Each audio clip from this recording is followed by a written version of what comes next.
And so since you unlocked our hearts, we want to give you this key to New York City to hang up near many of the other... Mayor Eric Adams presenting the key to the city to composer Andrew Lloyd Webber on Friday.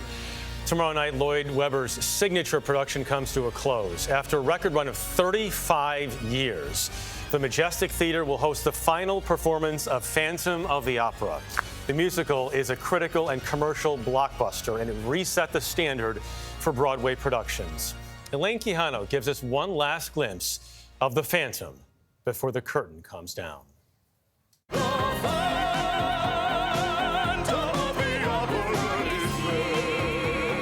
When Phantom of the Opera debuted at Broadway's Majestic Theater in 1988, American audiences had never seen anything like it. With a soaring score by Andrew Lloyd Webber and gloriously Gothic staging, the story centers on a disfigured, mask-wearing musical genius living in the Paris Opera House who becomes dangerously obsessed with a young soprano. Adam Feldman is the longtime theater critic of Time Out New York. It was a very lavish, very sumptuous production with a huge orchestra, a huge cast, huge costumes and sets. So as an audience member coming into it, even if you didn't necessarily even speak the language, you could still get a wonderful theatrical experience out of it. The show won 7 Tony Awards, including Best Musical. I thought it would run forever, and I'm sad about it. Open up your mind, let your Howard McGillin performed as the Phantom longer than any other actor in the show's history. More than 2,500 performances over the course of 10 years. The darkness of the music of the night.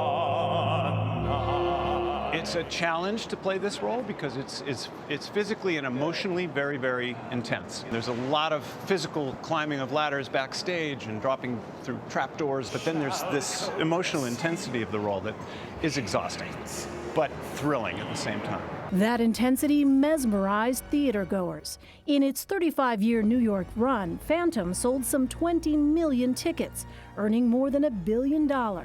But when the pandemic shut Broadway down, the show never fully recovered. After its reopening in 2021, ticket sales waned. That, along with rising production costs, prompted the producers to announce its closure. This has kind of been my home away from home. It's a bittersweet moment for Alan Lampell, who fell in love with Phantom more than 3.5 decades ago.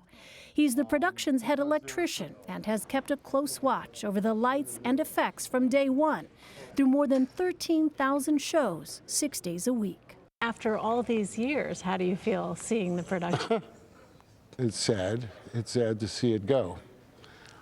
It's been such a big part of my life. What do you think you're going to miss the most? Taking care of the show. It really is a fine piece of art, and I've been blessed to have it in my hands for all these years. Grief and gratitude at having played a role in Broadway history. It changed my life, it changed my career. I'll forever have this as a part of my little legacy on Broadway. For CBS Saturday Morning, Elaine Quijano, New York.